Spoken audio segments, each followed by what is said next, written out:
It's the mid-19th century, the peak of slavery, and the white husband is in the bedroom of the luxurious mansion he owns. He seems desperate, and a moment later, the door of the bedroom opens. It's around midnight. He sees his beautiful wife entering the room, and their eyes meet. The white wife is panting and seems breathless, which instantly pushes the white husband into disbelief. He asks her where she went, and she simply answers, "Outside. Same place you go at late nights." The white husband knows exactly where his wife went. She had gone to punish him for his infidelities with the black female slaves. She is no fool. She is well aware of his late-night adventures, his secret visits to the slave quarters, and his exploitation of black women slaves under the guise of authority. But where had the white wife really gone? In this video, let's know about the nasty reasons white women were so sexually obsessed with black male slaves during slavery. Watch the video closely, because this will change the innocent persona of the white women that is often found in history books on slavery. Let's get started. The Black History Archives. Number 10. Forbidden desire and rebellion against social norms. In a society governed by rigid racial segregation and moral codes, sexual relationship between white women and black men carried a forbidden appeal.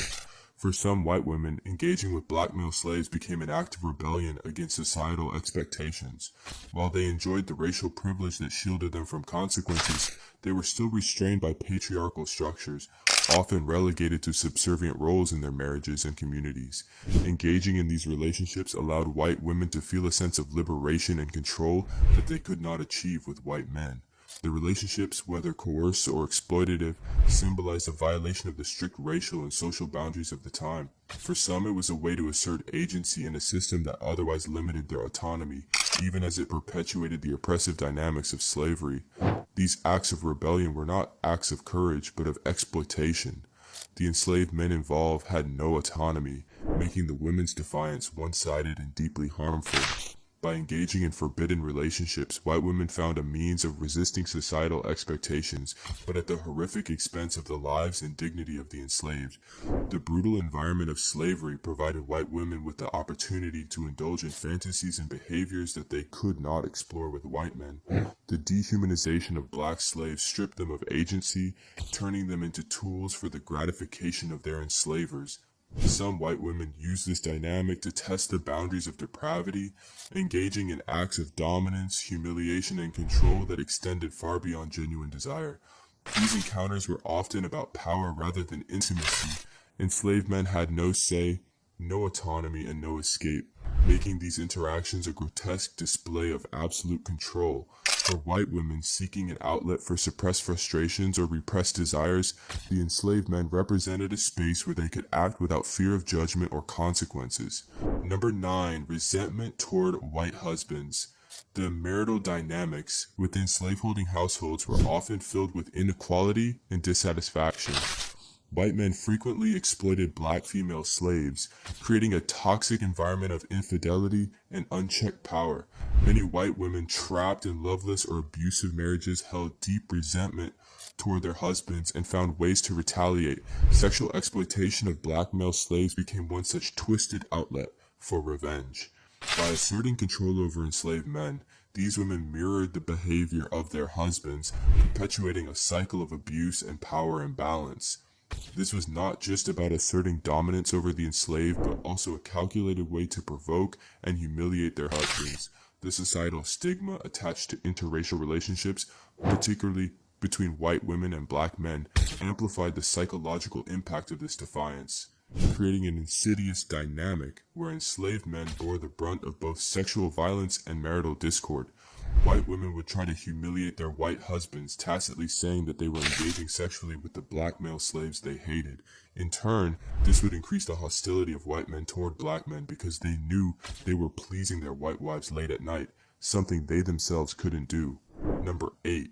Breeding experiments. One of the darkest aspects of slavery was the practice of breeding slaves to produce stronger or more labor-efficient offspring. In some cases, white women actively participated in these breeding experiments, sexually exploiting enslaved men for economic purposes. These acts were not driven by personal desire, but by a cold, calculated view of enslaved individuals as commodities. The children born from such unions were often seen as valuable assets, either sold for profit or integrated into the labor force of the plantation. This practice exemplified the commodification of enslaved bodies, where even intimate relationships were stripped of humanity and reduced to economic transactions. Number 7. Curiosity about the exotic other. Myths and stereotypes about black men as the exotic other were deeply entrenched in the cultural fabric of their time. Black men were falsely portrayed as hypersexual, physically extraordinary, and inherently different, creating an atmosphere of both mystery and danger. For many white women, these myths fueled a toxic curiosity that was as degrading as it was appealing. The idea of engaging with black male slaves allowed them to step outside the boundaries of their monotonous lives and indulge in fantasies shaped by racist constructs. This curiosity wasn't born of mutual attraction or respect, but from a deeply objectifying view of black men. By projecting their fantasies onto enslaved men, white women turned them into symbols of forbidden pleasure and danger. These interactions were rooted in exploitation, with the enslaved men reduced to reinforcements in the women's rebellion against their rigid societal roles. Number 6.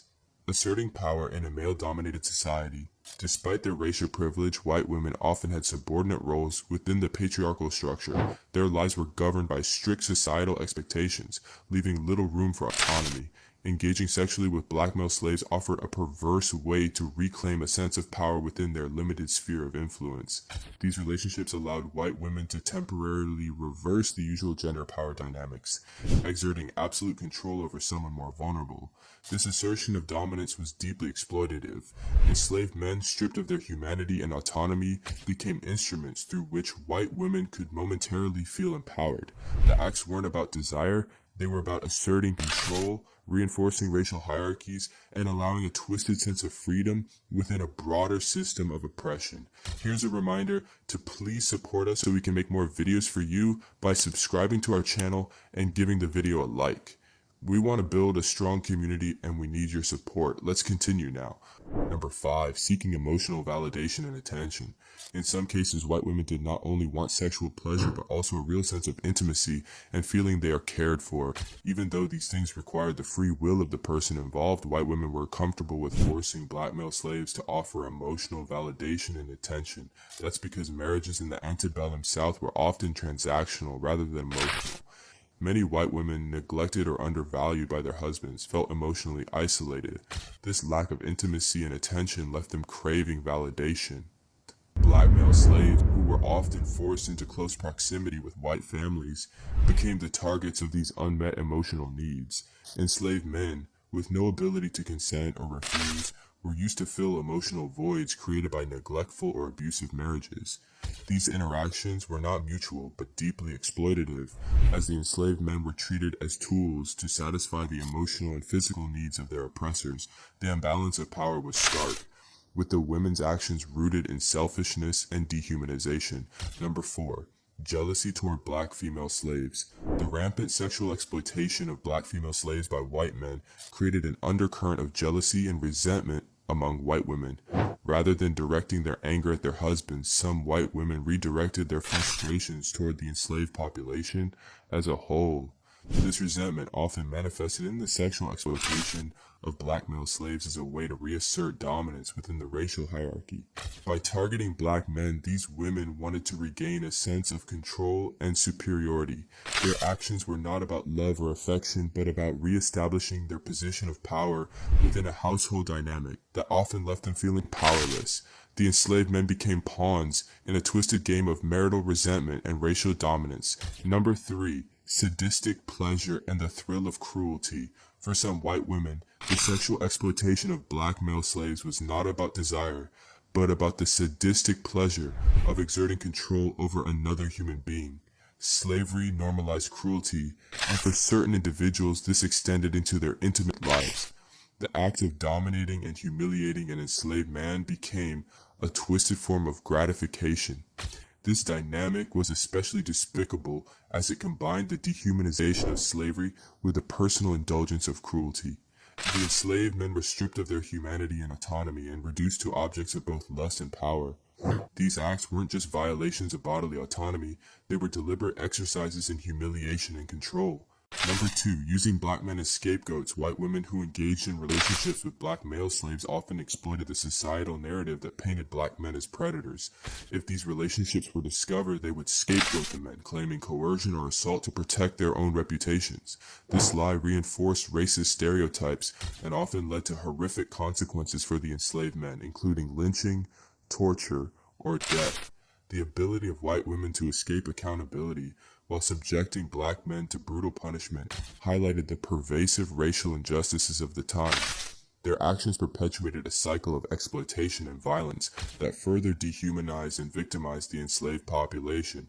Number 1, twisting religion and morality. Some white women used religion as a justification for their exploitation of black male slaves. By framing their actions as efforts to save souls or acts of compassion, they masked their behavior under the guise of moral righteousness. This grotesque rationalization allowed them to reconcile their actions with their faith, further dehumanizing the enslaved men by treating them as objects of redemption rather than as autonomous individuals. This distortion of morality added another layer of cruelty to the exploitation, as it cloaked acts of domination and abuse under a mask of righteousness.